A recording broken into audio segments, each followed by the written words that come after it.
चलिए, तो आज हम कंपनीज एक्ट को रिवाइज करेंगे। ठीक है, सबसे पहले ये बताइए आपके एग्जाम में कंपनीज एक्ट कितने मार्क्स के लिए पूछा जाता है? 21 मार्क्स का। 21 मार्क्स का मतलब 7-7 नंबर के क्वेश्चंस आते हैं और 3 क्वेश्चंस आते हैं। सीधी सीधी सी बात है। सब पार्ट्स करके भी पूछ लिया जाता है, कई बार 4 नंबर का एक और 3 नंबर का एक। ठीक है, जो जनरली सदियों से टॉपिक्स चले हुए आए हैं वो ये हैं, और इनसे रिलेटेड जो भी क्वेश्चन आपसे पूछे जा सकते हैं केस स्टडी में, उसके लिए आपके पास कंपाइलर है। यानी कि हर ईयर में कौन से क्वेश्चंस पूछे गए या पूछे जा सकते हैं आगे भी। और आपने ये भी देखा होगा जब आपने पार्टनरशिप की केस स्टडीज करी कि बहुत सारी केस स्टडीज रिपीटेड है, क्योंकि उनके पास उस टॉपिक में केस स्टडी और बनाने के लिए क्या है कि वो आप अलग से अलग कुछ ऐसा कुछ है ही नहीं उसमें। क्या मेरी बात समझ में आती है? तो जब लास्ट रिवीजन हम कर रहे होते हैं तो उसके 3 हिस्से होते हैं। पहली चीज़ आपको रिवीजन अच्छे से हो जाए ओरली, दूसरी चीज़ आप केस स्टडीज़ को, सारी केस स्टडीज़ में कंक्लूजन क्या होगा और कैसे फ्रेम करना है वो पता चल जाए, और तीसरी सबसे इंपॉर्टेंट चीज़ है प्रोविजन राइटिंग। फिर चाहे वो थ्योरी हो या केस स्टडी हो, एट द एंड आपको जो मार्क्स मिलने वाले हैं वो प्रोविजन राइटिंग के ही मिलने वाले हैं। तो इन बातों को आप बहुत ध्यान रखेंगे। टॉपिक कौन कौन से हैं जल्दी से बता देता हूँ। सबसे पहला टॉपिक कौन सा है? Meaning and features. ये 11th क्लास में पढ़ाया जाता है, लेकिन यहाँ पर इससे केस स्टडी बनाई जाती है, जैसे कंटिन्यूटी को लेकर, जैसे जिसे परपीचुअल सक्सेशन के नाम से जाना जाता है। सेपरेट लीगल एंटिटी को लेकर यहाँ पर क्वेश्चन बनाए जाते हैं आपसे, तो इसका ध्यान रखिएगा। नेक्स्ट कौन सा है? टाइप्स ऑफ कंपनी, यानी हर अटेम्प्ट में। हाँ जी, आ जाओ। आ गई हैं? एक बार इसको पॉज करना, पॉज करना है। ठीक है, तो एक क्वेश्चन जो आपके एग्जाम में आएगा ही आएगा, वो किसका है? Types of company. ऐसा कोई अटेम्प्ट नहीं गया जिसमें से इसमें से क्वेश्चन ना पूछा गया, और ना ही ऐसा कोई अटेम्प्ट जाएगा। तो ज़्यादातर चांसेस है कि आपके टाइप्स ऑफ कंपनी में क्वेश्चन आएंगे, और स्पेशली जब अमेंडमेंट्स आ रही हो। जैसे एक स्मॉल कंपनी है, सुना है आपने? स्मॉल कंपनी, उसमें अमेंडमेंट्स है, तो अमाउंट को लेकर जो उसके टर्नओवर है 4 करोड़ 40 करोड़ वाली, तो वो अमेंडमेंट है, तो चांसेस हैं ज़्यादातर आपके एग्जाम में आएगा। ठीक है, उसके बाद आते हैं हमारे क्या? डॉक्ट्राइन। डॉक्ट्राइन कौन सा? एक अल्ट्रा वायर्स और एक इंड। तो इनसे रिलेटेड केस स्टडी बने या कुछ भी बने, लेकिन जो उसकी इन डेप्थ, जो उसका एक्सप्लेनेशन है, जो उसका प्रोविजन है। हाँ जी, और सर आपके बैग में होगी, आईपैड में नहीं है। ठीक है, तो प्रोविजन, जैसे फॉर एग्जांपल मैं अभी आपको बोलना चाहूँ डॉक्ट्राइन ऑफ अल्ट्रा वायर्स के अंदर क्या लिखा हुआ है बताइए, या इंडोर मैनेजमेंट में क्या लिखा हुआ है, तो कहाँ से शुरू होता है? Although the outsider dealing with the company are suppose to have satisfied themselves about the contractual capacity and MOA and AOA of the company, however they are fully entitled to presume regularity and compliance with respect to internal procedures and proceedings। ऐसा कुछ है उसके अंदर? हाँ sir हाँ। आप अजीब से लग रहे थे बोलते हुए, लेकिन है तो सही, नालायक कहेंगे।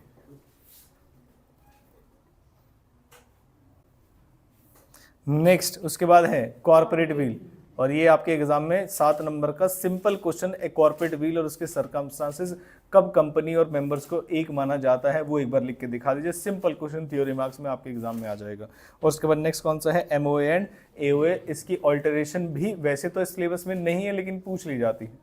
वैसे ऑल्टरेशन का जो सिलेबस है आपका वो इंटरमीडिएट में है, लेकिन वो कहते हैं हम तो पूछ लेंगे, तो उसमें क्या कोई कुछ कह देगा? हमें कह रहे नहीं। ठीक है, और उसके बाद नेक्स्ट कौन सा है? Steps to incorporate a company. ठीक है, उसके बाद नेक्स्ट आते हैं, हालांकि टाइप्स ऑफ कंपनी में भी कवर हो जाता है, लेकिन अलग से भी है। कौन सी कंपनी है? ओपीसी। कौन सी कंपनी है? सेक्शन 8। ओपीसी में एक अमेंडमेंट है, पता है आपको? बताओ, ओपीसी में जो मेंबर बनता है वो कौन बनता है? ओपीसी में एक मेंबर बनने के लिए आपको नेचुरल पर्सन होना जरूरी है, इंडिया का सिटीजन होना जरूरी है, और इंडिया का रेजिडेंट होना ज़रूरी है। पता थी आपको ये चीज़ या नहीं? फिर हुआ क्या? उन्होंने कहा इंडिया में रेजिडेंट बनने के लिए 182 डेज चाहिए होते हैं, उन्होंने क्रॉस कर दिया। कह रहे 182 डेज ने 120 डेज, अब उन्होंने क्रॉस कर दिया। ब्लैक पेन नहीं है इसमें, ब्लैक पेन देना भाई। अब उन्होंने कर दिया है 0। 0 का मतलब क्या है? उन्होंने कंडीशन ही हटा दी है। इसका मतलब for becoming a member of a OPC or nominee in a OPC you require only 2 condition. First is natural person, दूसरा citizen of India. Even if non-resident person can also become a nominee और member in a OPC। क्या मेरी बात समझ में आती है? ये लेटेस्ट अमेंडमेंट्स हैं और आपके एग्जाम में आने के पूरे चांसेस हैं। पहले 182 से 120 डेज किया गया, अब 120 डेज से 120 डेज को ही हटा दिया गया। तो यानी कि अगर आप अब एक ओपीसी में मेंबर या नॉमिनी बनना चाहते हैं, तो आपको बस नेचुरल पर्सन और इंडिया का रेजिडेंट होना जरूरी नहीं है, सिटीजन होना जरूरी है। बस नॉन रेजिडेंट भी होगा तब भी काम चल जाएगा। क्या मेरी बात समझ में आती है? ठीक है, अच्छा।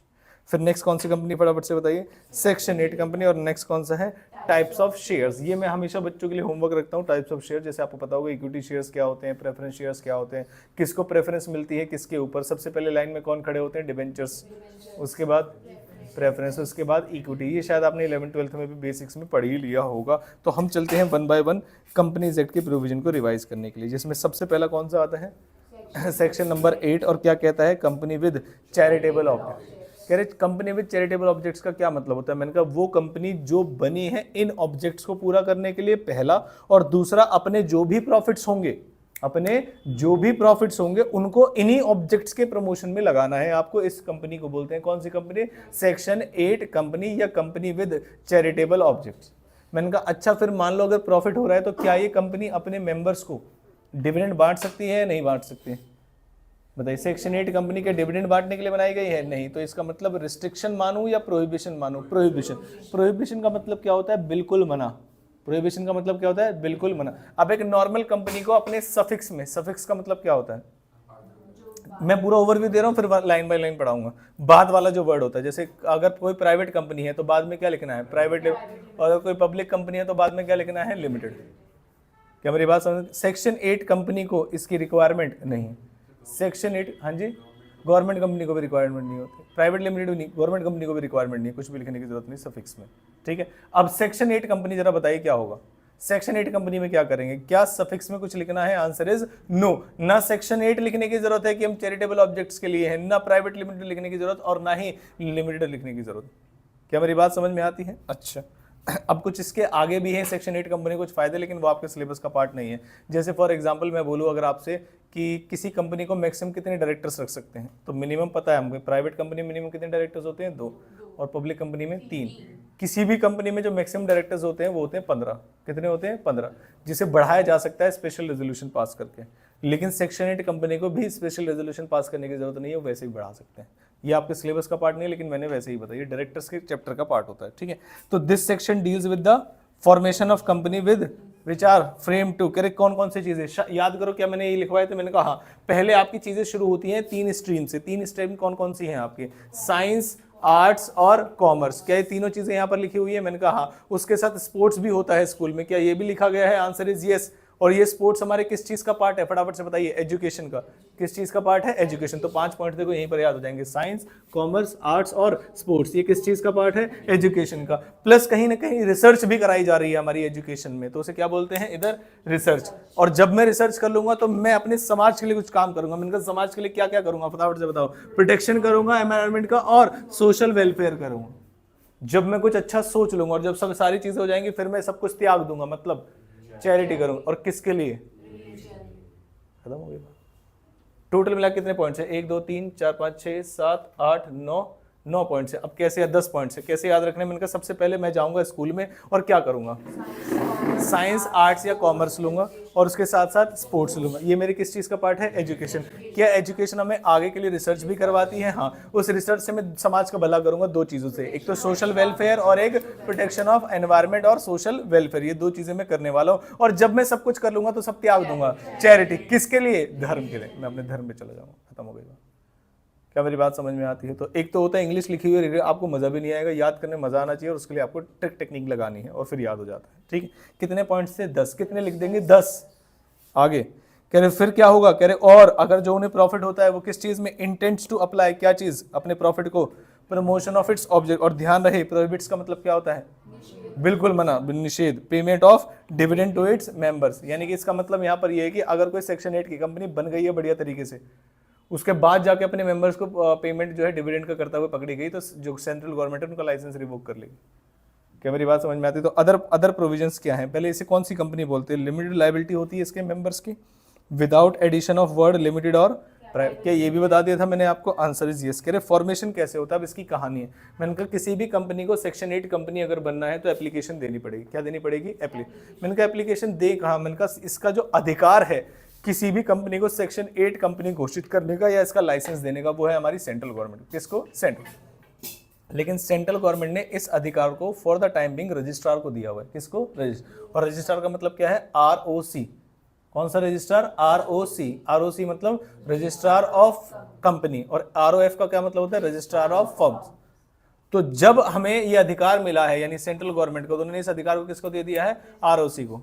तो अब कहते हैं हम सेंट्रल गवर्नमेंट में ग्रांट सच स्टेटस, या सच स्टेटस मतलब सेक्शन 8 कंपनी होने का status. However central government delegate कर रखी है पावर, किसको दी है? आरओसी को। किस चीज के लिए? To grant the licence. अच्छा, फिर उसके बाद थर्ड पॉइंट में कह रहे हैं भाई साहब खाली लाइसेंस दे ही नहीं सकते, लाइसेंस छीन भी सकते हैं, तो इसे क्या बोलते हैं? Revocation of licence. तो अगर सेंट्रल गवर्नमेंट को ऐसा लग रहा है कि आपकी कंडीशन जो सेक्शन 8 की है वो कॉन्ट्रावीन कर रहे हो, क्योंकि बन चुके हो तभी तो रिवोक करेंगे, तो अगर सेक्शन 8 के प्रोविजंस को आप कॉन्ट्रावीन करो, चाहे वो कोई भी प्रोविजन हो, आपका लाइसेंस छीन लिया जाएगा। या affairs of the company are conducted in दो मैनर, पहला कौन सा मैनर है? फ्रॉडुलेंटली, और दूसरा कौन सा है? Against the public. तो ये अगर ऐसा होता है तो सेक्शन 8 के प्रोविजंस को या फिर आपके जो कंपनी के अफेयर्स है वो ढंग से नहीं चला रहे आप, दोनों ही केस में आपका लाइसेंस जो है छीना जा सकता है। मैंने कहा रजिस्ट्रेशन प्रोसीजर क्या है ये बताइए।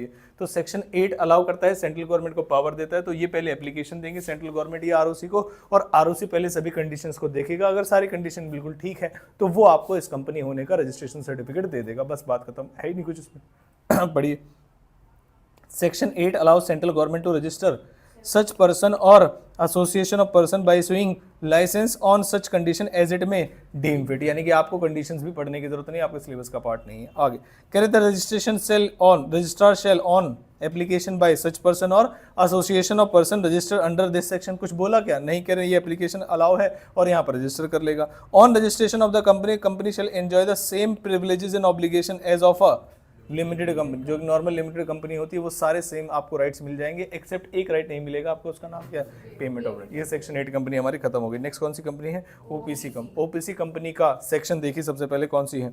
सेक्शन 2 सब सेक्शन 62 क्या कहते हैं? The act defines a OPC as a company which has only 1 person है। तो ये देखो चमकाने के लिए हम सेक्शन भी चमका सकते हैं इसके अंदर। अब आते हैं रूल्स क्या है। पहली चीज only 1 person as a member, other member भी होगा क्या? कह रहे हैं हाँ, एक और मेंबर होगा जिसका क्या होगा? Shall indicate the name of such other. अब मान लीजिए मैं ओपीसी खोल रहा हूँ और मैंने अचानक से उसमें कृष का नाम लिख दिया, मैंने कहा अदर मेंबर कृष है, यानी कि मैं नहीं हूँगा तो आप इसे पकड़ लेना।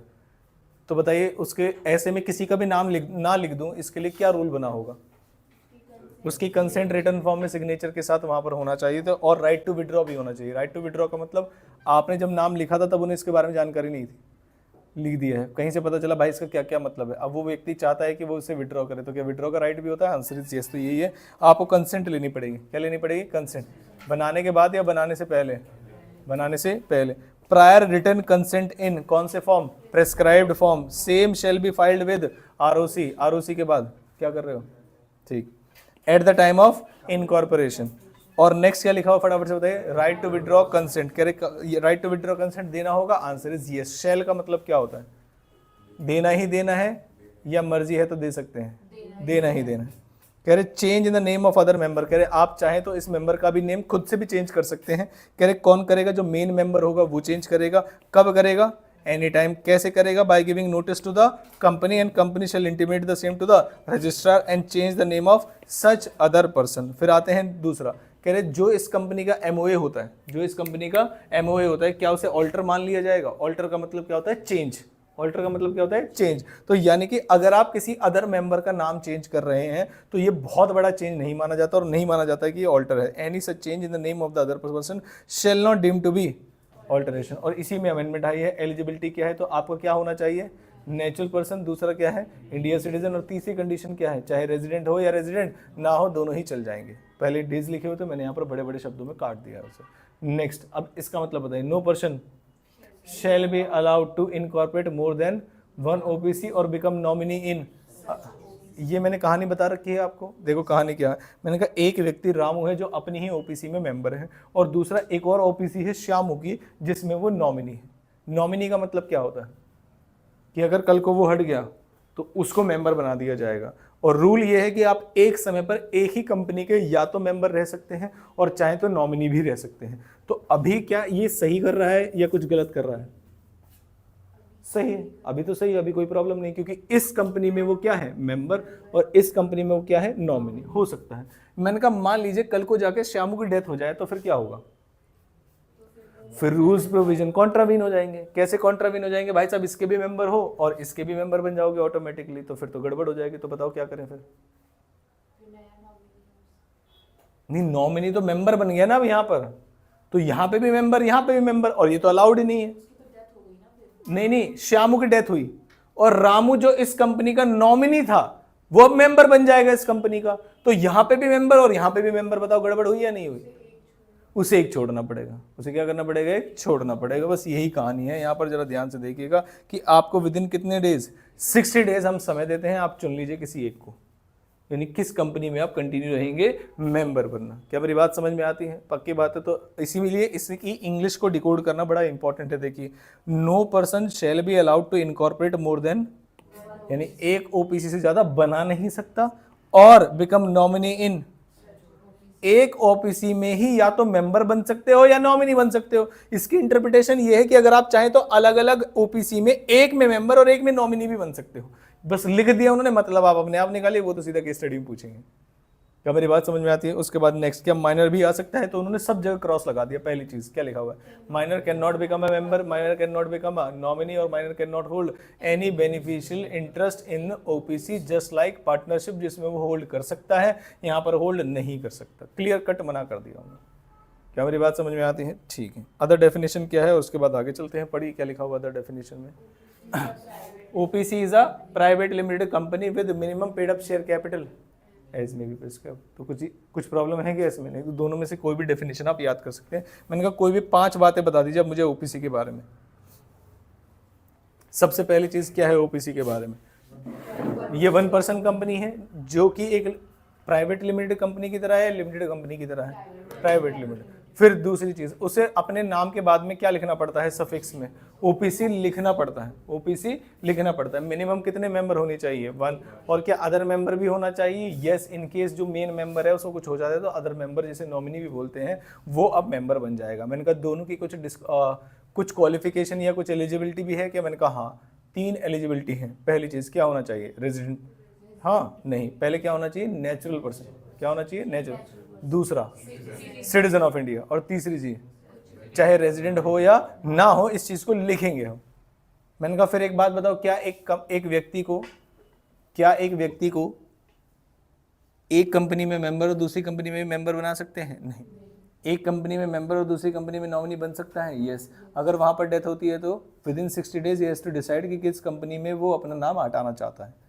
क्या मेरी बात समझ में आती है? अदरवाइज उसकी लायबिलिटी क्या कर देंगे? अनलिमिटेड। क्या कर देंगे? कंसिक्वेंस भी पता होना चाहिए। अगर वो ऐसा ना करे तो उसकी लायबिलिटी क्या कर देंगे? अनलिमिटेड। जबकि ओपीसी में एक ही मेंबर होता है, फिर भी उसकी लायबिलिटी कैसी होती है? लिमिटेड। फिर भी उसकी लायबिलिटी कैसी होती है? लिमिटेड। इस बात को हम ध्यान रखेंगे। मैंने कहा ठीक है। उसके बाद नेक्स्ट आते हैं किस पे? Unlimited liability. मतलब उसके बाद जब भी वो कोई भी काम कर रहा है तो आगे जाके ये नहीं कह सकता कि मेरा जितना हिस्सा है कंपनी में मैं तो उतना ही दूंगा, मेरी पर्सनल एसेट्स इन्वॉल्व नहीं होगी। नहीं भाई, तुम कंपनी एक्ट के प्रोविजन को कॉन्ट्रावीन कर रहे हो। तो दोनों ही कंपनी की ट्रांजैक्शन में उसके अनलिमिटेड लायबिलिटी मान लेंगे। मेरी बात समझ में आती है? ठीक। नेक्स्ट कौन सा डॉक्ट्राइन आया? Doctrine of indoor. Indoor management ये कहता है कि भाई साहब देखो, जो भी आउटसाइडर है वो अंधे नहीं होने चाहिए। हमने आपकी बात मान ली, लेकिन अगर आप अपने घर के अंदर ही कुछ करोगे तो फिर गलत बात है। फॉर एग्जाम्पल, एक गाड़ी में इंजन नहीं था, मैंने गाड़ी खरीद ली, और इंटरनल मैटर है एक्सटर्नल मैटर है? इंजन नहीं था तो भाई ऑन तो करते, चलाना भी छोड़ो आप। भाई किसी गाड़ी को खरीद रहे हो तो देखोगे या नहीं देखोगे? देखेंगे, सीधी सी बात है। मैं किसी गाड़ी को खरीद रहा हूं तो क्या मैं यही मानूंगा ना सामने वाले व्यक्ति की, उसकी ओनरशिप के डॉक्यूमेंट्स देखूंगा। तो अगर मान लीजिए मैं कहूं कि इस गाड़ी में उसने डेंटिंग पेंटिंग करके बहुत बढ़िया तरीके से, बहुत सारे स्क्रैच थे वो छुपाए हुए हैं, तो इंटरनल मैटर्स माने जाते हैं आपके। लेकिन अगर मान लीजिए गाड़ी में इंजन ही नहीं है, गाड़ी में हॉर्न नहीं है, ये सब चीजें तो आप चेक कर सकते हो। तो डॉक्ट्राइन ऑफ इंडोर मैनेजमेंट यही कहता है कि जो भी आउटसाइडर डील कर रहा है कंपनी से, कंपनी के बारे में जानने के लिए 2 ही डॉक्यूमेंट्स पढ़ने होते हैं, वो होते हैं एमओए और एओए। तो अगर आप बाहर से कंपनी के बारे में सब कुछ पढ़ के आए हैं और आप रूल्स रेगुलेशंस के हिसाब से चल रहे हैं तो आपकी कोई लायबिलिटी नहीं होगी इन केस कंपनी ने इंटरनली कुछ गड़बड़ कर रखी है, क्योंकि आप उसके लिए बाध्य नहीं है सब जानने के लिए। और यही बात उन्होंने इंग्लिश में लिखी है। देखिए पहले क्या लिखा, although outsider dealing with the company are suppose to have satisfied themselves about, कौन सी चीज? Contractual capacity of the company, कौन से कॉन्ट्रैक्ट कर सकते हैं और कौन से नहीं कर सकते, और दूसरा एमओए और एओए। फिर उसके बाद लाइन आती है हावेवर वाली। हावेवर वाली बात इंटरनल मैनेजमेंट को लेकर है। However they are fully entitled to presume, यानी कि उन्हें पूरी ताकत है, पूरी पावर है ये अज्यूम करने की कि जो भी अंदर के कंप्लायंस है वो सब रेगुलरिटी से हो रहे हैं। तो ये however they are fully entitled to presume क्या चीज, compliance and regularity with respect to कौन सी चीज, इंटरनल प्रोसीजर्स एंड प्रोसीडिंग। क्या मेरी बात समझ में आती है? पक्की बात है। और जो ऊपर वाली लाइन लिखी है ना, all the outsider dealing with the company, उन्हें पता होना चाहिए कॉन्ट्रेक्चुअल कैपेसिटी और एमओए के बारे में, इसी को कंस्ट्रक्टिव नोटिस बोलते हैं। क्या बोलते हैं इसको? यानी अगर कंपनी ने कोई चीज अपने एमओए और एओए में लिख रखी है तो हम ऐसा मान लेंगे कंपनी ने तुम्हें घर जाके बताया था। आप ये नहीं कह सकते कि मुझे तो कंपनी के बारे में बात पता ही नहीं थी, तो भाई एओए देख के आते, इसी को बोलते हैं कंस्ट्रक्टिव नोटिस। अगर कंपनी ने अपने एओए मिल रखा है, इसका मतलब कंपनी ने तुम्हें बता रखा है, तुम डील कर रहे थे पहले पढ़ के आना चाहिए था। रिलायंस की कंपनी थी, कौन सी कंपनी थी? Reliance steel limited, Reliance steel limited. और उसके एमओए में लिखा हुआ था कि रिलायंस कंपनी जो भी उधार लेगी, रिलायंस कंपनी जो भी उधार लेगी वो रिलायंस के बिजनेस, या तो रिलायंस की कोई स्टील की चीज खरीदने के लिए या फिर उस स्टील के बिजनेस को आगे बढ़ाने के लिए। और आपने रिलायंस को लोन दे दिया गोल्ड खरीदने के लिए, तो क्या रिलायंस स्टील लिमिटेड को आप लायबल ठहरा पाएंगे या नहीं ठहरा पाएंगे? नहीं ठहरा पाएंगे। क्यों? क्योंकि ये कैसी ट्रांजैक्शन है? Ultra vires. कैसी ट्रांजैक्शन है? क्योंकि उसके ऑब्जेक्ट क्लॉज में लिखा था आप कौन सी चीज के लिए दे सकते हैं? स्टील के लिए। कौन सी चीज के लिए दे सकते हैं? स्टील के लिए। लेकिन आपने किस चीज के लिए दिया? गोल्ड के लिए। तो इसका मतलब आपने आगे से नहीं देखा कि क्या लिखा हुआ था। तो किसको पनिश करेंगे और किसको प्रोटेक्ट करेंगे? कंपनी को प्रोटेक्ट करेंगे और आउटसाइडर को पनिश करेंगे। भाई तुम देख के नहीं है। अब मान लीजिए मैंने स्टील खरीदने के लिए ही दिया लोन, ध्यान से समझना, लेकिन लोन को कंपनी के ऊपर लायबल कराने के लिए उनके डायरेक्टर की साइन होनी चाहिए। किसके साइन होनी चाहिए? डायरेक्ट। मैंने जनरल मैनेजर के साइन करवा के पास करवा लिया, मैं कंपनी का जनरल मैनेजर हूं, मैंने अपने साइन कर दिया और कंपनी को बोला मैंने कहा लोन दे दो स्टील के लिए। उसने 20 लाख रुपए या 20 करोड़ रुपए का लोन दे दिया। अब साइन किसके होने चाहिए? ये एक्सटर्नल मैटर है या इंटरनल मैटर है? भाई तुम्हारा जनरल मैनेजर तुम जानो, भाई तुम्हारी कंपनी का ही तो जनरल मैनेजर है ना, कोई ऐसा तो है नहीं गेट कीपर से साइन करवा के मैंने लोन दे दिया।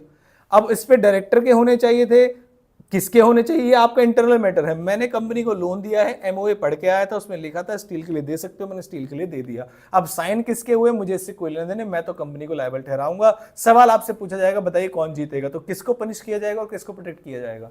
आउटसाइडर को प्रोटेक्ट किया जाएगा और कंपनी को लायबल बनाया जाएगा इस चीज के लिए कि नहीं तुम्हें पैसे देने पड़ेंगे।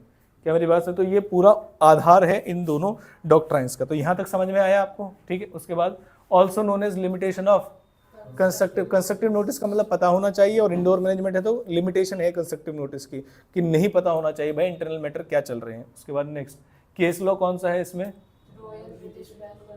जब भी एग्जाम में आएगा आप इसका केस लिखेंगे इसमें। क्या मेरी बात समझ में आती है? ठीक। उसके बाद आते हैं एक्सेप्शंस।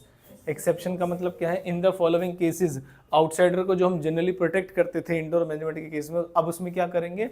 पनिश करेंगे। कह रहे पहला कौन सा पॉइंट है? एक्चुअल और कंस्ट्रक्टिव नॉलेज ऑफ इरेगुलर, यानी कि जो आउटसाइडर था अगर किसी तरीके से प्रूव हो जाए कि उसको पता था इस बात का कि डायरेक्टर की साइन होनी चाहिए, उसको इस बात का पता था, फिर भी उसने लोन देना जो है जारी रखा, तो फिर उस केस में लायबल नहीं हो, फिर कंपनी लायबल नहीं होगी। आप जानबूझ के ऐसा कर रहे हैं। पहली चीज समझ में, जो भी इरेगुलरिटी थी इंटरनल की, जो व्यक्ति डील कर रहा था उसे पता नहीं, किसी तरीके से पता चल गया, एक्चुअल तरीके से, कंस्ट्रक्टिव तरीके से, तो हमें नहीं पता। फिर दूसरा पॉइंट क्या है? Suspicion of it. Suspicion word का मतलब ये है कि जब आप डील कर रहे थे आपको लग रहा था कुछ गड़बड़ है, फिर आपने मैन ऑफ ऑर्डनरी प्रूडेंस नहीं दिखाया कि हाँ थोड़ी सी और इंक्वायरी कर लेनी चाहिए, बस आपने ऐसे ही लोन दे दिया। क्या मेरी बात समझ में आती है? तो उस केस में फिर आपकी लायबिलिटी नहीं होगी। और तीसरा कौन सा है? Forgery. Forgery is equal to nullity. तो फॉर्जरी के बेस पे कोई भी डॉक्यूमेंट्स या कोई भी चीजें साइन की जाती हैं वो आउटसाइडर के लिए मतलब आउटसाइडर उसको क्लेम नहीं कर सकता कंपनी से, क्योंकि forgery is equal to nullity, valid नहीं माना जाता। क्या माना जाता है? वॉइड माना जाता है। तो फिर आउटसाइडर फिर क्लेम नहीं कर पाएगा। तो 3 पॉइंट्स हैं आपके एग्जाम में, सिंपल क्वेश्चन भी आ सकता है। Explain the doctrine of indoor management, also state the exceptions of it.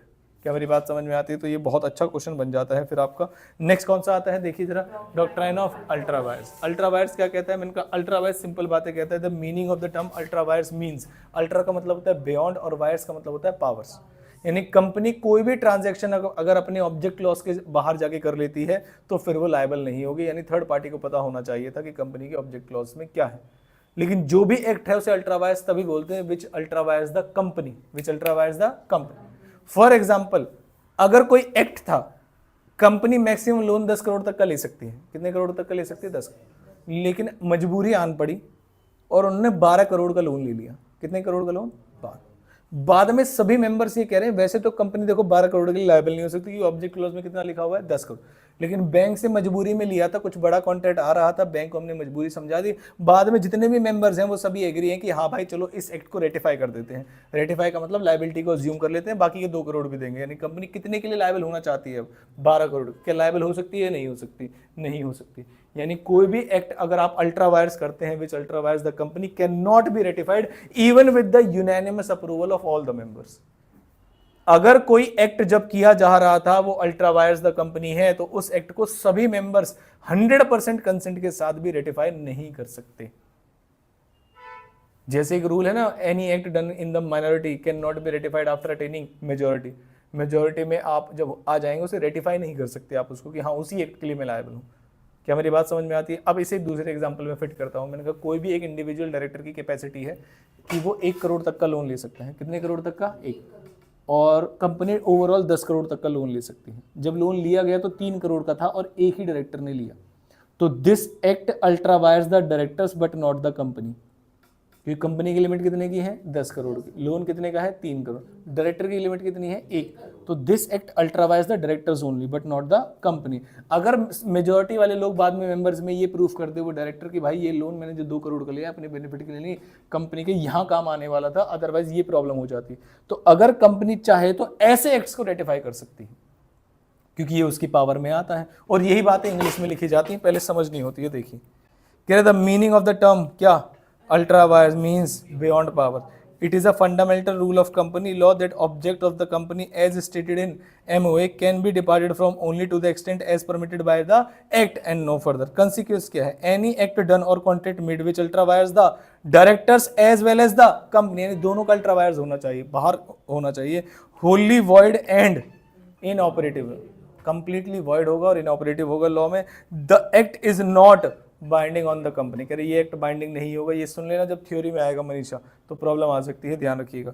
The company can neither be sued nor it can sue on ultra wire transaction. ultra wires act can not be ratified by the company. Clear है ये बात? Ultra vires कौन से वाले? Ultra vires the company वाले जो acts हैं उन्हें रेटिफाई नहीं कर सकते। और मैंने आगे लिख रखा है even with unanimous approval of all the members of the company. सब कह रहे हैं नहीं अप्लाई। मैंने कहा भाई नहीं हो सकता, वॉइड मतलब वॉइड होता है। आगे however any act which ultra wires the directors only and not the company can be validly ratified by the company. I hope simple बात थी, समझ में आ गया। 2 और डॉक्ट्राइन्स हमारे यहाँ खत्म हो जाते हैं। बात समझ में आई या नहीं? पक्की बात है, ठीक है। और टाइप्स ऑफ कंपनी है ये एक बार आप पढ़ेंगे, मैं आपको इंपॉर्टेंट बातें बता देता हूँ।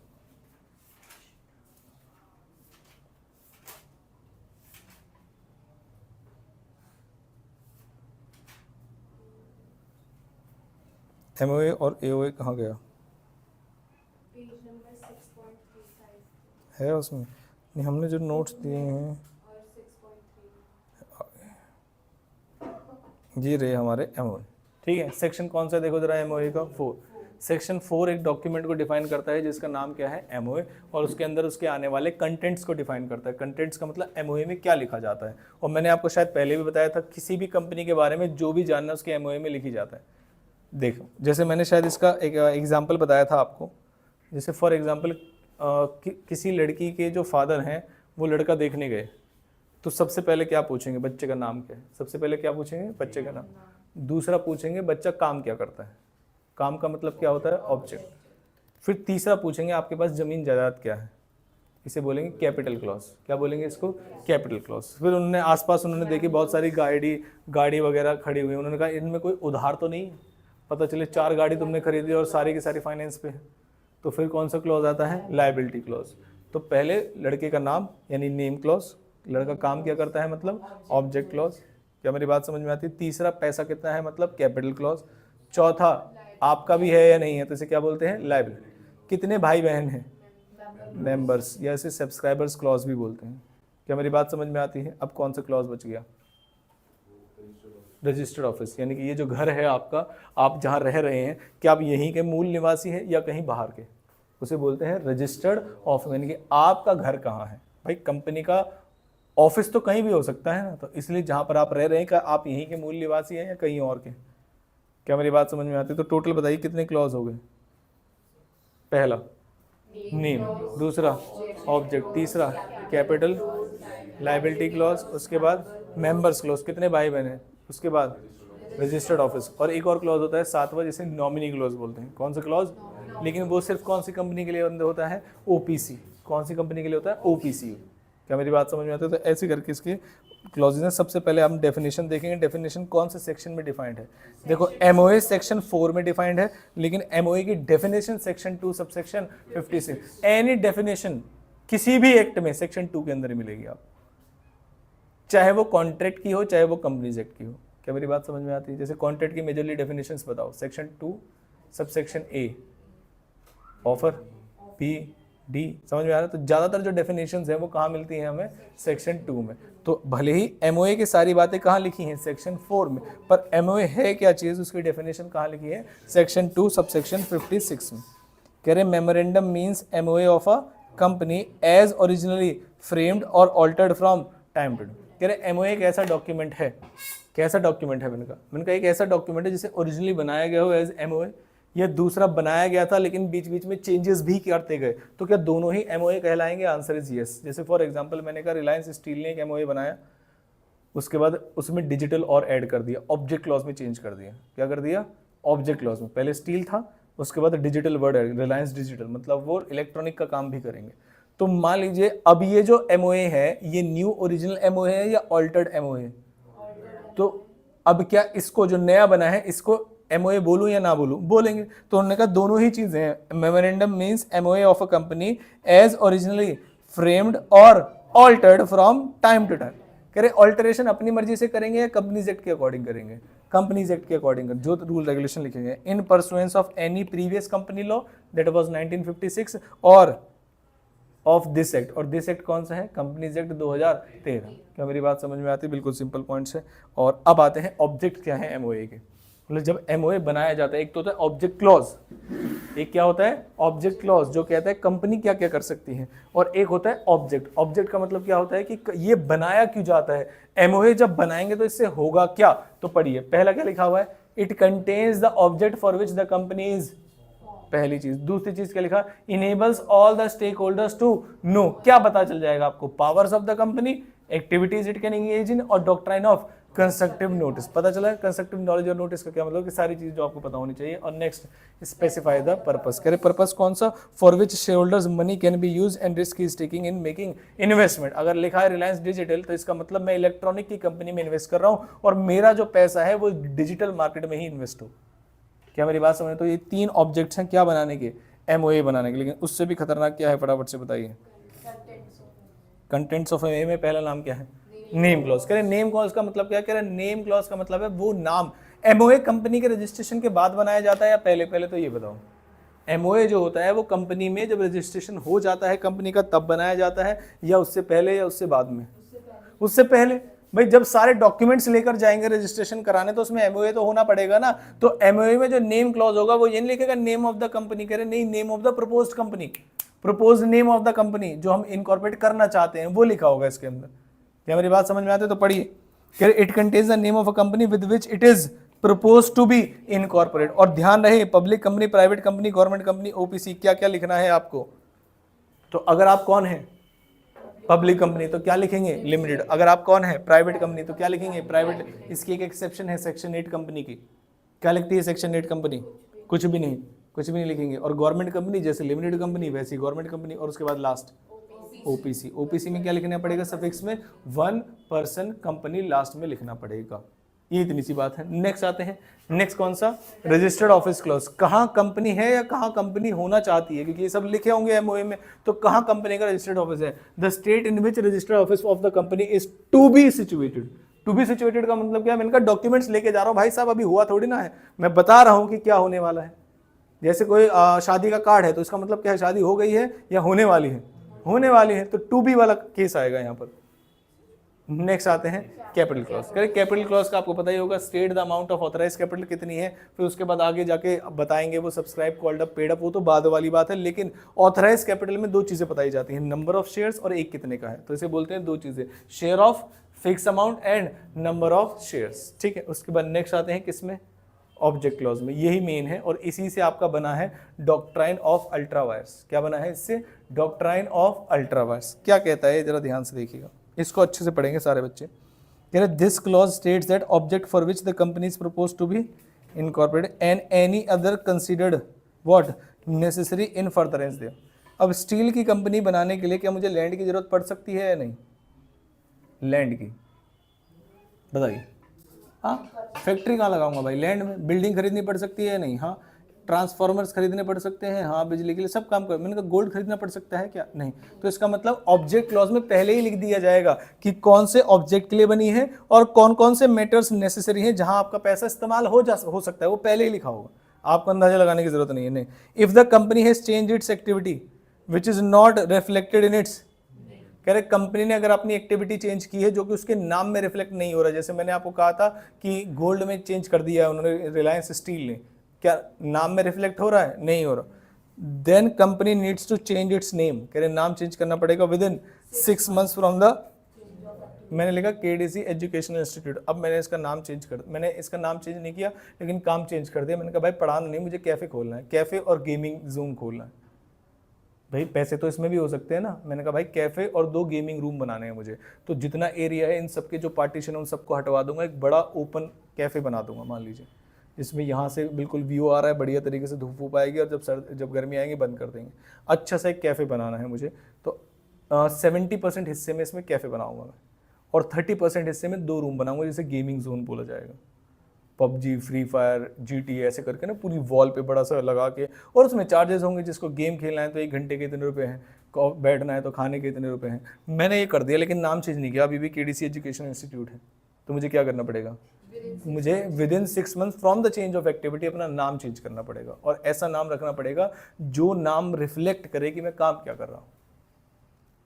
क्या मेरी बात समझ में आती है? पक्की बात है। Along with complying to the other provision. तो ये बात समझ में आई कि ऑब्जेक्ट क्लॉज में लिखना क्या होता है। मैंने कहा पहली चीज तो ऑब्जेक्ट क्लॉज में 2 बातें हैं, ध्यान से सुनिए।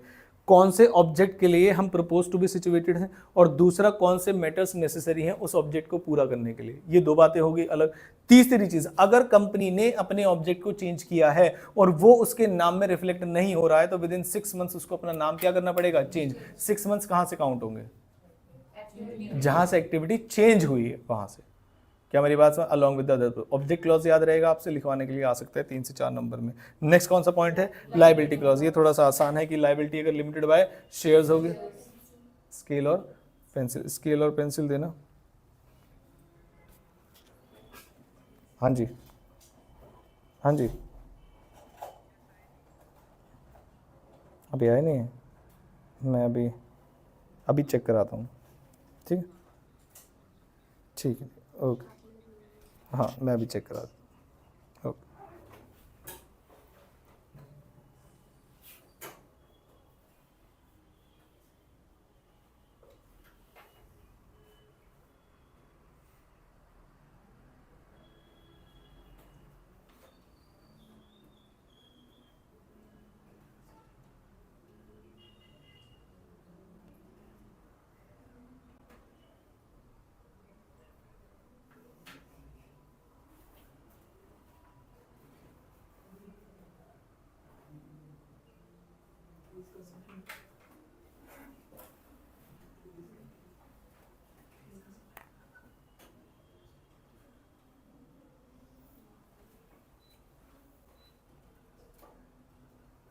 चलिए, तो लिमिटेड बाय शेयर्स होगा तो क्या होगा? Unpaid amount on shares. Limited by share, जैसे फॉर एग्जांपल 1 लाख शेयर खरीदे 10 ईच के, कितने ईच के?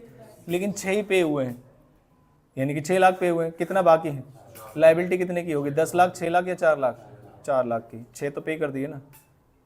Unpaid amount on shares, liability कितने की होती है भाई? 6 तो मैंने दे दिए ना, तो वो मेरी लायबिलिटी थोड़ी ना है, वो तो गए। अब मेरे से कितने मांगे जा सकते हैं? 4 रुपए के हिसाब से, यानी कितने के? 4 लाख। तो इसलिए कितने? जब लिमिटेड बाय शेयर्स होंगे तो वो किस पे होंगे? Unpaid amount on shares. और लिमिटेड बाय गारंटी होगा तो गारंटीड अमाउंट। मैंने 40 लाख की लायबिलिटी दी थी तो मेरी लायबिलिटी कितने की होगी? गारंटी दी थी मैंने, तो मेरी लायबिलिटी कितने की होगी? 40 लाख। क्या मेरी बात? मान लीजिए मैंने गारंटी भी दी और शेयर्स भी खरीदे, तो मेरी लायबिलिटी क्या होगी? Unpaid amount on shares plus guaranteed amount, यानी 4 लाख भी होंगे और 40 लाख भी होंगे। ये यहाँ पर लिमिटेड बाय बोथ वाला केस है। अनलिमिटेड लायबिलिटी है, बस इसका कंसेप्ट अभी है नहीं। एसोसिएशन का मतलब क्या होता है? मैंने कहा वो मेंबर्स जिन्होंने मिलकर कंपनी को स्टार्ट किया था और जितने मेंबर्स अभी आपके पास हैं उन सभी का आप क्या लिखेंगे यहाँ पर, every subscriber to the MOA must take at least कितने शेयर्स, 1 शेयर, तभी उसे मेंबर्स बोला जाएगा। अगर किसी व्यक्ति के पास कंपनी के शेयर नहीं है तो कंपनी का ना तो शेयर होल्डर बोला जाएगा ना ही मेंबर बोला जाएगा। और जिन लोगों ने मिलकर कंपनी को शुरू किया है उनके ऊपर ये रूल है कि उन्हें कम से कम 1 शेयर खरीदना पड़ेगा। तो क्या लिखा हुआ है, shall write against his name, क्या, नंबर ऑफ शेयर्स टेकन, कितने शेयर्स लिए उन्होंने। क्या मेरी बात समझ में आती है? जब तक शेयर नहीं लोगे तब तक मालिक कैसे बनोगे। और लास्ट क्लॉज कौन सा होता है, फटाफट से,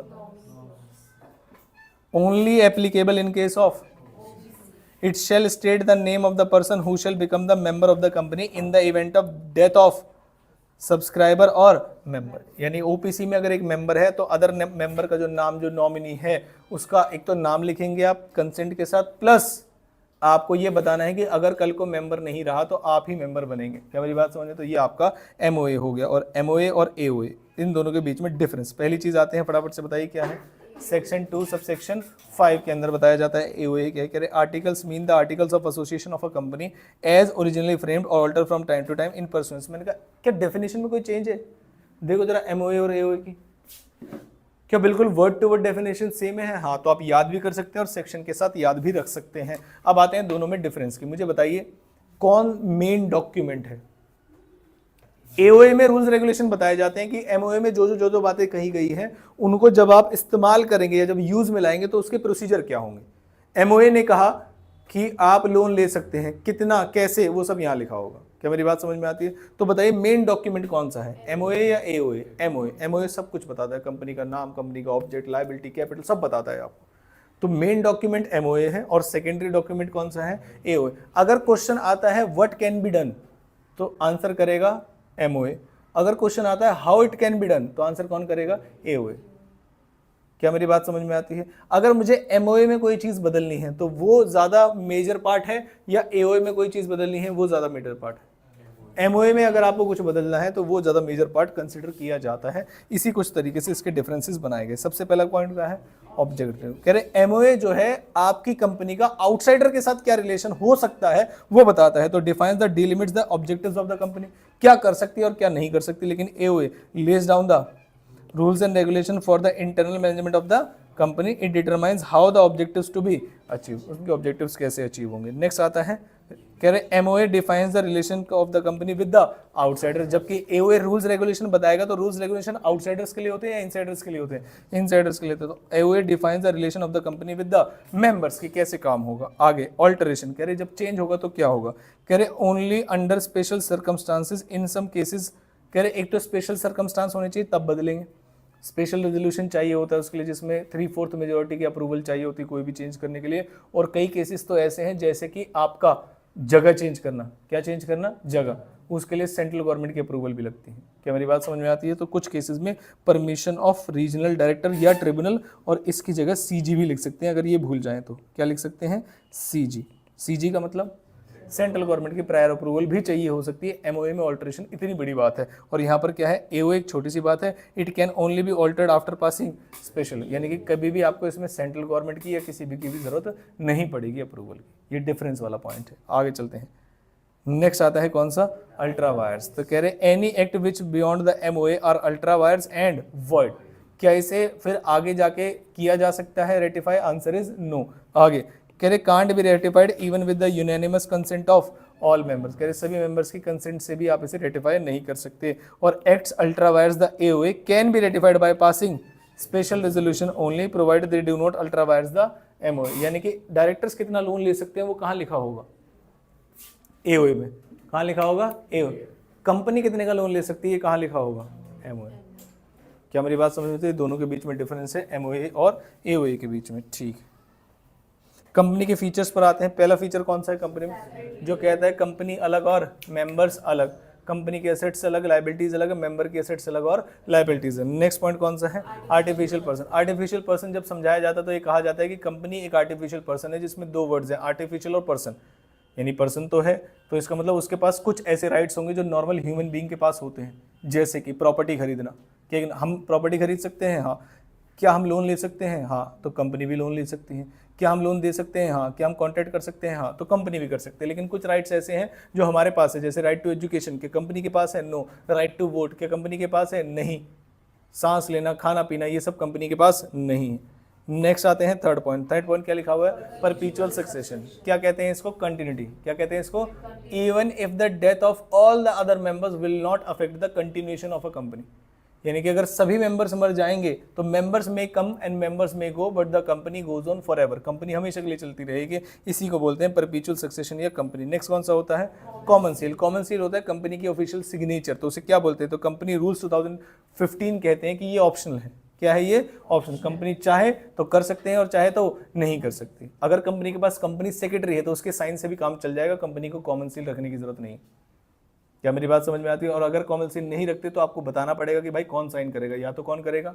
डायरेक्टर साइन करेंगे, या फिर एक डायरेक्टर और एक कंपनी सेक्रेटरी, तब माना जाएगा कंपनी ने ऑफिशियली एक। देखो, या तो कंपनी की स्टैंप लग जाए, कॉमन सील है तो सबसे बढ़िया है, और कॉमन सील नहीं है तो फिर क्या करना पड़ेगा? या तो कम से कम कितने डायरेक्टर्स? 2 डायरेक्टर्स किसी डॉक्यूमेंट पे साइन करेंगे, तब पता चलेगा कि वो कंपनी के बिहाफ पर है, या फिर एक डायरेक्टर और एक कंपनी सेक्रेटरी साइन करेगा, तब पता चलेगा। क्या मेरी बात समझ में आती है? पक्की बात है? ठीक। अच्छा, एमओए एओए का डिफरेंस मैंने आपको बता दिया है, लिखना चाहे तो ऐसे भी लिख सकते हैं। और नेक्स्ट डिफरेंस है आपको किसके बीच में? पब्लिक और प्राइवेट कंपनी में। मैंने कहा बताओ, minimum number of members in a private company 2, public company 7, maximum number of members in a private company 200। कितना? 200। और पब्लिक कंपनी के अंदर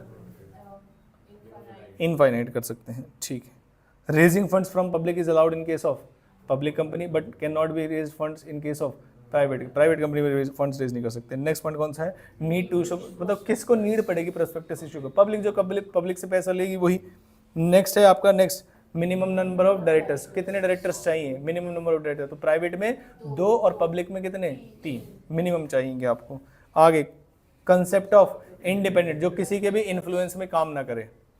वो कंसेप्ट किस में होता है? पब्लिक कंपनी में, क्योंकि उसमें पब्लिक के फंड्स इन्वॉल्व होते हैं। प्राइवेट कंपनी में कोई इंडिपेंडेंट डायरेक्टर की जरूरत नहीं होती। 7th पॉइंट कौन सा है? लीगल फॉर्मुलेशन इन फॉर्मेलिटी। तो कंपनी अगर आपको इनकॉर्पोरेट करनी है तो प्राइवेट कंपनी को इनकॉर्पोरेट करने के 2 स्टेप्स हैं बस। कितने स्टेप्स हैं? 2। ठीक है। और पब्लिक कंपनी को करने के 4 स्टेप्स हैं। कौन कौन से हैं वो 2 स्टेप्स? मैंने कहा पहली चीज़ तो प्रीलिमिनरी, आपको जो आइडिया की फॉर्मेशन है, फीजिबिलिटी स्टडी है, वो करनी होती है, और दूसरा इनकॉर्पोरेशन, काम हो जाता है, प्राइवेट कंपनी हो गई। पब्लिक कंपनी के लिए 2 चीज़ें और चाहिए होती हैं। एक कैपिटल सब्सक्रिप्शन। क्या चाहिए होता है? 90% वाला केस पता है ना आपको, सेबी की रिक्वायरमेंट है मिनिमम 90%। एक होता है COB, certificate of commencement of business. तो ये 2 एक्स्ट्रा स्टेप्स होते हैं। तो किसी भी कंपनी को फॉर्म करने के लिए प्राइवेट कंपनी में 2 स्टेप्स होते हैं और पब्लिक कंपनी में 4 स्टेप्स होते हैं। इसलिए लीगल फॉर्मेलिटी किस में ज़्यादा है? पब्लिक कंपनी में ज़्यादा है और प्राइवेट कंपनी में कम है। यहाँ तक समझ में आया? ठीक है। अच्छा, और कौन सा पॉइंट रह गया भाई हमारा? कॉर्पोरेट व्हील पर आते हैं। किस पर आते हैं?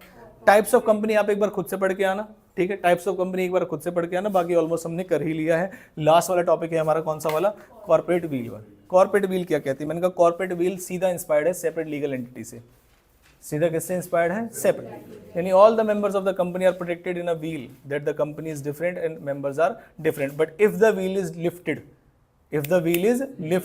तो इसका मतलब क्या है? Then the members and the company will be treated as the same and the liabilities will be treated as unlimited. फिर मेंबर्स की लायबिलिटी को क्या कर देंगे? अनलिमिटेड। तो पहले मुझे कंसेप्ट ऑफ कॉर्पोरेट व्हील समझाना है। इसके भी क्वेश्चन कई बार आ सकते हैं आपके एग्जाम में, तो देखिए 3 से 4 लाइन में हम इसे समझाएंगे। कह रहे refers to the legal concept whereby the company is identified separate from the members of the company. It implies that members of the company are protected from the liability arising from company's debt or अगर company कोई contravention करती है तो किसी member को पकड़ के उनसे नहीं ले सकते हो। कंपनी की लायबिलिटी अलग, मेंबर्स की लायबिलिटी अलग। मेंबर्स की लायबिलिटी कैसी है? अनपेड अमाउंट ऑन शेयर, तो जितना उसका बनता है वही देगा। ये नहीं कह सकते कि तुम कंपनी की लायबिलिटी है तू दे। पार्टनरशिप में कह सकते हो, चाहे पार्टनरशिप रजिस्टर्ड है या अनरजिस्टर्ड है, पार्टनरशिप की जो लायबिलिटी वो पार्टनर की लायबिलिटी, किसी को पकड़ के बोल सकते हो। लेकिन क्या ऐसा कंपनी में कह सकते हो? नहीं। कह रहे ऐसा केस लो कब आया? Salomon versus Salomon and company limited में ऐसा केस लो आया था। क्या मेरी बात समझ में आती है? जिसके अंदर सेपरेट लीगल एंटिटी कंसेप्ट को चेंज किया गया। सेलेमन की ही कंपनी थी, लेकिन फिर भी सेलेमन अपनी पूरी कंपनी के लिए लायबल नहीं था, सिर्फ अपने वाले डेट्स के लिए लायबल था। ऐसा करके केस लो है। सेपरेट लीगल एंटिटी में भी लिख सकते हैं, इसमें भी लिख सकते हैं। यहाँ तो कोई परेशानी नहीं।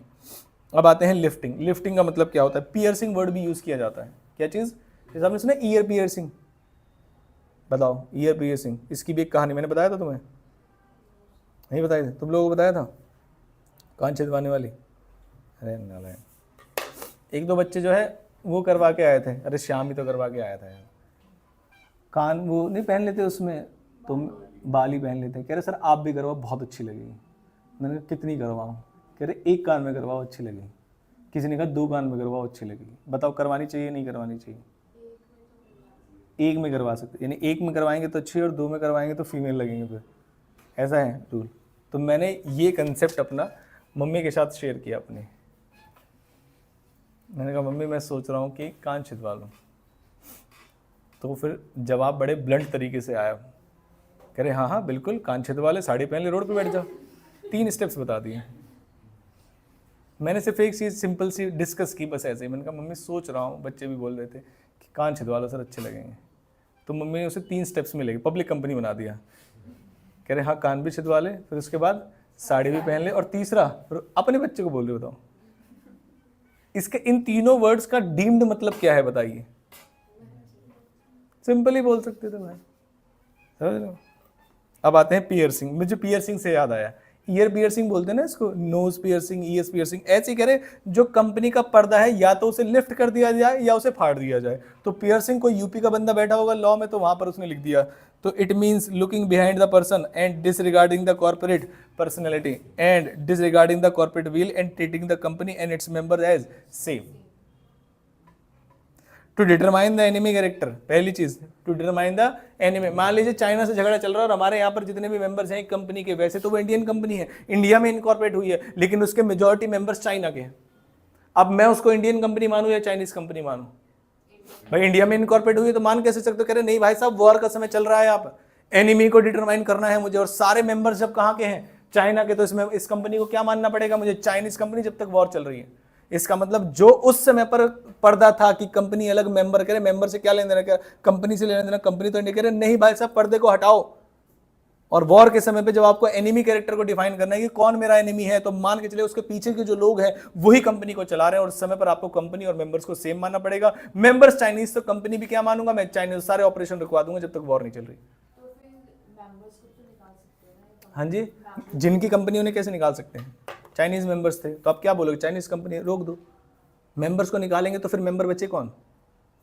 समझो ना, जिन जो मेंबर्स हैं वो चाइनीज हैं सारे, तो अब क्या करेंगे? तो एनिमी कैरेक्टर को डिफाइन करने के लिए मुझे उन कंपनी को एक मानना पड़ेगा, और एक मानने के बाद जो एक्शन लूंगा वो लूंगा।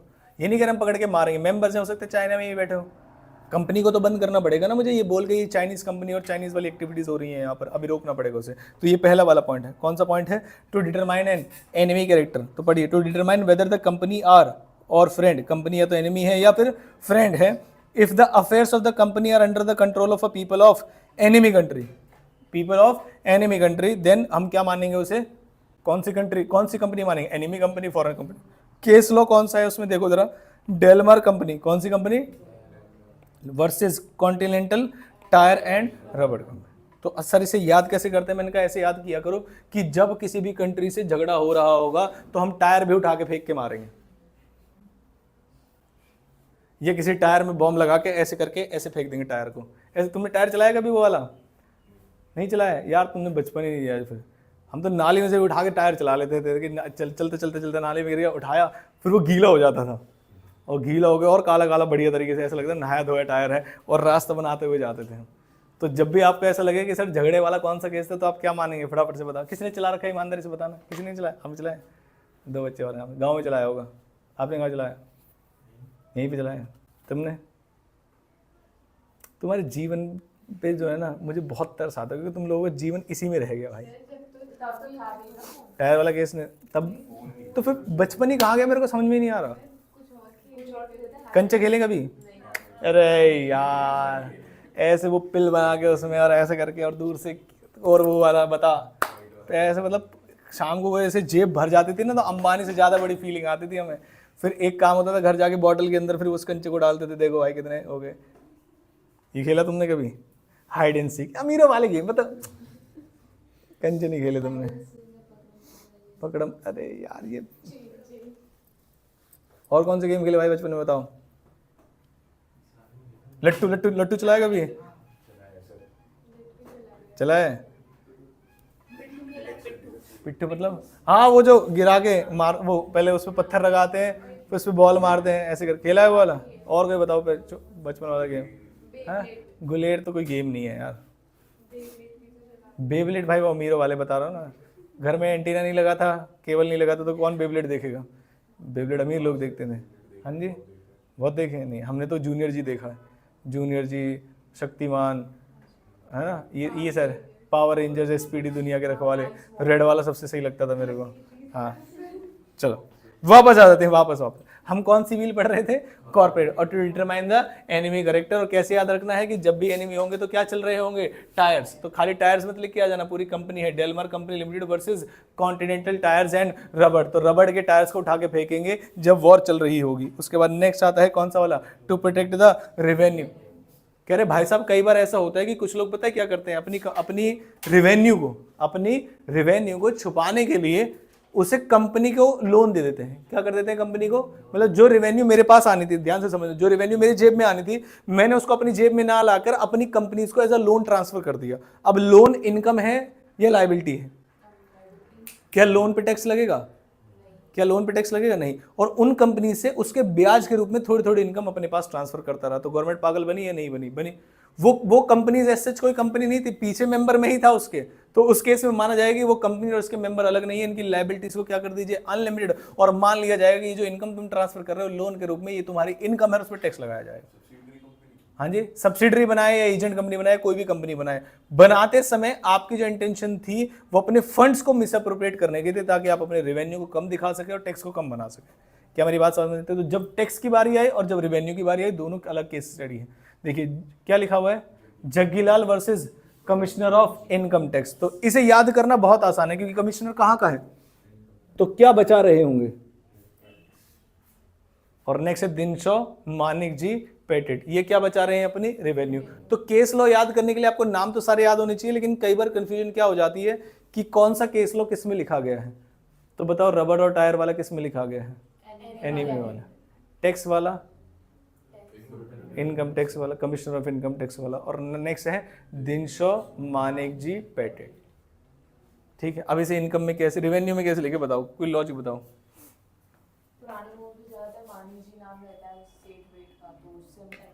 रेवेन्यू से कैसे अटैच करेंगे इसको?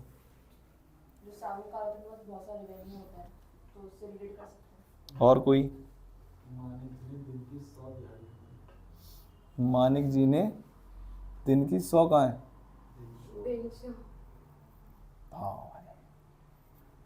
और कोई? 300 गुजराती नाम है। और कोई? लास्ट वाला ऐसे ही याद करना पड़ेगा ना फिर। तो अवॉइड लीगल रेगुलेशन। तो अवॉइड क्या है? लीगल ऑब्लिगेशन अवॉइड करने का क्या मतलब है? मैंने कहा भाई पता है कई बार क्या होगा, जैसे फॉर एग्जांपल केडीसी है, मान लीजिए मैंने कहा लेबरों की संख्या, ये एक मैन्युफैक्चरिंग कंपनी है, जैसे ही लेबरों की संख्या 1000 क्रॉस करेगी, हमारे यहाँ वर्कर्स की संख्या, तब हमारे ऊपर minimum bonus act, wages act, बहुत सारे रूल रेगुलेशन अप्लाई हो जाएंगे। अब 950 हो गए थे, तो मुझे लगता था एनी टाइम जैसे ही वर्कर्स बढ़ेंगे हमारे ऊपर बहुत सारे एक्ट लगने वाले हैं, तो मैंने एक कंपनी खोल दी, और उस कंपनी के नाम पर उन वर्कर्स को हायर किया। तो मेरे 200 मेंबर्स और हो गए, 950 और 200 1150, लेकिन उस कंपनी के मेंबर वर्कर्स दिखाई दे रहे हैं और मेरे कहां पर अटक गए आके 950। तो मैंने वो कंपनी पता है किससे, रियल में उस कंपनी का अपना कोई पर्सनल एग्जिस्टेंस नहीं है, जो काम मैं करता हूं वही वो काम कंपनी काम करती है, कुछ बस डॉक्यूमेंट्स को इधर उधर कर दिया मैंने। तो जैसे ही ये पता चलेगा वो कॉर्पोरेट व्हील को क्या कर देंगे, लिफ्ट कर देंगे, उस कंपनी के पीछे का मेंबर कौन है, मैं, मेरे इशारे पर चले तो मुझे और उसे एक मान लेंगे। क्या मेरी बात समझ में आती है? तो इसी को बोल रहा है, जैसे where the sole purpose of the company और formation of the company was to reduce the amount to be paid by way of किसका, बोनस टू वर्कर। तो ये आप जब अपने ऊपर लीगल ऑब्लिगेशन बोनस पे करना वाला वेजेस एक्ट पे लग जाता, आपके ऊपर बोनस एक्ट लग जाता, जिसमें मिनिमम हर साल इतना तो बोनस देना ही देना पड़ेगा आपको, चाहे फायदा है नुकसान है उससे हमें कोई लेना नहीं। तो ऐसे को बचाने के लिए मैंने कंपनी बना दी। केस लॉ क्या है फिर उसका, workman of Associated Rubber Industry Limited versus the associated Rubber industry, यानी कि उसके वर्कमैन और वो कंपनी। क्या मेरी बात? अब इसे कैसे याद रखेंगे? मैंने कहा किसका बोनस कम किया जा रहा है, वर्कर्स का, इसलिए वर्कमैन। क्या मेरी बात समझ में आती है? पक्की बात है, ठीक। अब आप बोलोगे सर रबर से कंफ्यूजन भी तो हो सकती है। मैंने कहा वो रबर के टायर थे, वो रबर के क्या थे, टायर। रबर थोड़ी ना फेंक के मारेंगे, क्या फेंक के मारेंगे, टायर, तो वो अलग था। और last second last point, formation of company to exercise ध्यान से सुनना, इन दोनों में थोड़ा सा कंफ्यूजन हो सकता है और इन दोनों को लेकर कई बार केस स्टडी बनी है। एक के अंदर मैं अपने ऊपर लगने वाले किसी भी प्रोविजन, किसी भी एक्ट को, यानी कि जैसे बोनस एक्ट था, वो बोनस एक्ट ये हो चुका है पहले, ये केस लॉ हो चुका है, यानी कि वो बोनस कम करना चाहते थे, अपने ऊपर बोनस एक्ट अप्लाई नहीं करवाना चाहते थे। भाई मान लीजिए मैंने कहा 5 टीचर और ऐड होते हैं, हमारे यहाँ पर मिनिमम बोनस एक्ट अप्लाई हो जाएगा, और फिर चाहे प्रॉफिट और लॉस हो मुझे बोनस भी देना पड़ेगा, कंपलसरी हो जाएगा फिर तो मैंने कहा मैं ऐसा नहीं कर सकता, मैंने एक और ब्रांच डाल दी, केडीसी की जगह एबीसी नाम रख दिया उसका, और वहाँ पर टीचर्स की अपॉइंटमेंट दिखा दी, काम यहीं कर रहे दिखा दी वहाँ पर, तो मेरे ऊपर नहीं हुआ अप्लाई। तो उसको करने के लिए अगर मैं जाऊंगा तो क्या हुआ, Workman of Associated Rubber Industry Limited versus Associated Rubber. अब आते हैं दूसरे वाले में, formation of company to act as agent. जैसे फॉर एग्जांपल मैंने कहा मेरी कंपनी ने कुछ वायलेशंस कर रखी हैं जिसके चक्कर में मुझे कोई पर्टिकुलर काम करने का लाइसेंस नहीं मिल रहा, मुझे ट्रांसपोर्ट लाइसेंस नहीं मिल रहा, क्योंकि मैंने पहले ट्रांसपोर्ट से रिलेटेड फ्रॉड किए हुए हैं। तो मैंने अब एक कंपनी बना दी एबीसी कंपनी, उस कंपनी में अपने कुछ जो ट्रक्स हैं उसको ट्रांसफर कर दिया, पेपर पे दिखा दिया एक अलग कंपनी है, जबकि कंपनी किसकी है, मेरी कंपनी। मैंने उस कंपनी को अपना एजेंट बनाने के लिए अब उस कंपनी के नाम पर जो है मैंने अप्लाई किया और उसे लाइसेंस मिल भी गया। बाद में पता चला कि ये कंपनी तो इसी कंपनी की जो कि वायलेट करती है, ये तो एजेंट कंपनी की तरह खोली गई है। तो उसको कंपनी को जो पर्दा है जो अलग अलग कर रहा था, मैं उसे लिफ्ट कर दिया और हमें एक मान लिया गया और उसको फिर से डिस्क्वालीफाई कर दिया गया और लाइसेंस को छीन लिया गया। क्या मेरी बात समझ में आती है? तो ये लिखा हुआ देखिए, if in such a case the principal company will be held liable for the acts of agent company. ये कब हुआ था? देखिए मर्चेंटाइज कौन सा, Transport Limited versus British Transport Commission. Application for licence in the name of कौन सी company, subsidiary. जैसे क्या बोला जाता है, agent company, then vehicles to be transfer to subsidiary company, की उसके नाम पर व्हीकल कर दिए, ये गड़बड़ आप कर रहे हैं। ठीक है, तो केस लो याद रख लोगे तो बहुत अच्छी बात है, कम एक्सप्लेनेशन में भी काम चल जाएगा। और लास्ट वाला point, company from for any improper कंड, किसी भी कंपनी को आपने बनाया गड़बड़ काम करने के लिए और बाद में कह रहे हो कि ये मेरे से अलग है, ऐसा नहीं हो सकता। इसमें ऊपर वाले केसेस कवर नहीं होते, इसके अलावा कुछ भी गड़बड़ होती है तो यहां पर फंसेगा। लिखा क्या क्या हुआ, where the device of the incorporation is to adopt, कह रहे बनाया ही इसलिए गया है टू अडॉप्ट सम क्या, illegal or improper person, for example to defeat or circumstance the law, दूसरा to default the creditors or to avoid legal obligation. कुछ भी चीज को करने के लिए केस कौन सा है इसमें, Gilford voter company versus horn. क्या मेरी बात समझ? तो टोटल मिला कितने पॉइंट्स हैं, 5। इसके एक्सप्लेनेशन से ज़्यादा इसके केस लॉज इंपॉर्टेंट है और वो आपको पता होने चाहिए। और इन दो में से आपके एग्जाम में तो formation to act as a agent, ये वाला तो खैर फिर भी पहचान लेते हैं बच्चे, और ये वाले क्वेश्चन आपके एग्जाम में बार बार आए हैं। अब आप जब घर जाएंगे तो आपके 2 काम हैं। पहला काम क्या है, जितने भी प्रोविजन है इन्हें याद करना है वर्ड टू वर्ड, ध्यान से सुनिएगा। और दूसरा काम है सारी केस स्टडीज आप पढ़ के आएंगे, तब मैं कल क्लास में पढ़ाऊंगा। हाँ जी, कंपाइलर से जितनी केस स्टडी कंपाइलर है भाई उसमें से कर लो आप, वही केस स्टडीज आने वाली हैं। जहां केस स्टडी समझ में नहीं आएगी मैं बताऊंगा, और कल मैं पहली क्लास में पहले केस स्टडीज पूछूंगा और उससे भी पहले थ्योरी पूछूंगा, आपको याद होनी चाहिए वर्ड टू वर्ड। और जो मैं अभी आपको समय दे रहा हूँ याद करने का, ध्यान रखिएगा 10 दिन बाद कोई समय नहीं बचेगा, फिर लगेगा बस जल्दी जल्दी कर लो। अभी आप प्रॉपरली एक एक्ट को पकड़ के उसे प्रोविजन को अच्छे तरीके से याद कर सकते हो, लिख के भी देख सकते हो, समय है अभी, फिर नहीं मिलेगा। ये दिसंबर है जिसमें हम याद करने का काम कर सकते हैं, जनवरी में कोई याद करने का काम नहीं होता। समझ में आई मेरी बात? ठीक है, बंद कर दीजिए। टाइप्स ऑफ कंपनी एक बार आप पढ़ेंगे खुद से, फिर कल कराऊंगा उसको।